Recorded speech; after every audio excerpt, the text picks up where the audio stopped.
नमस्कार, जनभावना टाइम्स में आपका स्वागत है। मैं हूं अंकिता। एनडीए के उपराष्ट्रपति पद के उम्मीदवार की घोषणा के बाद विपक्ष ने भी अपने उम्मीदवार के नाम की घोषणा कर दी है। विपक्ष ने राजस्थान की पूर्व राज्यपाल मार्ग्रेट आल्वा को उपराष्ट्रपति पद का उम्मीदवार घोषित किया है।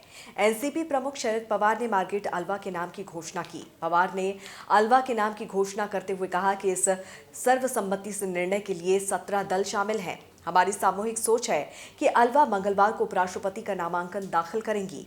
ये फैसला शरद पवार के आवास पर हुई बैठक में लिया गया। संसद की मौजूदा संख्या 780 में से अकेले बीजेपी के पास 394 सांसद हैं, जो बहुमत के 390 से अधिक हैं। चुनाव के लिए नामांकन पत्र दाखिल करने की अंतिम तिथि 19 जुलाई है और मतदान की तारीख 6 अगस्त है। आपको बता दें कि बीजेपी के नेतृत्व वाले एनडीए ने बंगाल के राज्यपाल जगदीप धनखड़ को आगामी राष्ट्रपति चुनावों के लिए अपना उम्मीदवार घोषित किया है। अब आपको बताते हैं कि मार्ग्रेट आल्वा कौन है। मार्ग्रेट आल्वा का जन्म 14 अप्रैल 1942 को कर्नाटक के बेंगलुरु में हुआ था। वो कांग्रेस की वरिष्ठ नेता हैं और अखिल भारतीय कांग्रेस समिति की आम सचिव भी हैं। उनको मर्सी रवि अवार्ड से सम्मानित किया जा चुका है। ये सम्मान उन्हें सामाजिक और राजनीतिक क्षेत्र में किसी महिला की ओर से किए गए अहम योगदान के लिए साल 2012 में मिला था। इसके अलावा दक्षिण अफ्रीका के राष्ट्रपति ने तो उन्हें वहां के स्वाधीनता संग्राम में रंगभेद के खिलाफ लड़ाई लड़ने में अपना समर्थन देने के लिए राष्ट्रीय सम्मान प्रदान किया था।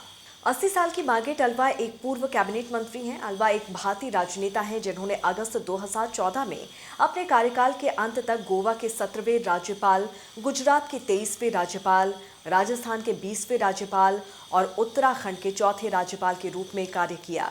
आल्वा उत्तराखंड की पहली महिला राज्यपाल थी। राज्यपाल नियुक्त होने से पहले वो भारतीय राष्ट्रीय कांग्रेस में एक वरिष्ठ नेता थी और अखिल भारतीय कांग्रेस कमेटी की संयुक्त सचिव थी।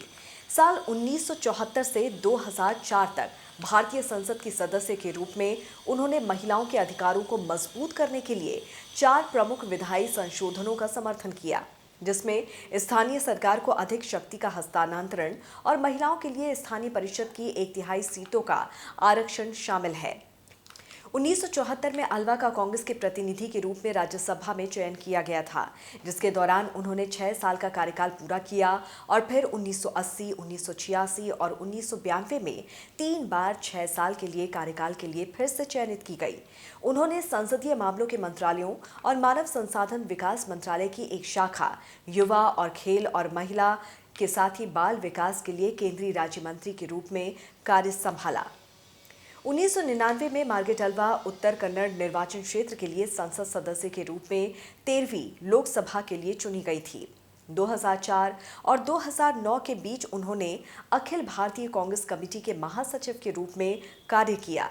मार्ग्रेट आल्वा विवादों में तब आई जब साल 2008 में उन्होंने अपनी ही कांग्रेस पार्टी पर टिकटों की खरीद फरोख्त का आरोप लगा दिया था। इसके बाद उनको पार्टी से बाहर कर दिया गया। इसके अलावा इन्होंने अपने बेटे के लिए भी टिकट मांगी थी और जब टिकट नहीं मिली तो इन्होंने पार्टी छोड़ दी और सक्रिय राजनीति से भी संन्यास ले लिया था। देश और दुनिया की तमाम खबरों को विस्तार से जानने के लिए आप हमारी वेबसाइट www.thejbt.com को लॉगिन कर सकते हैं।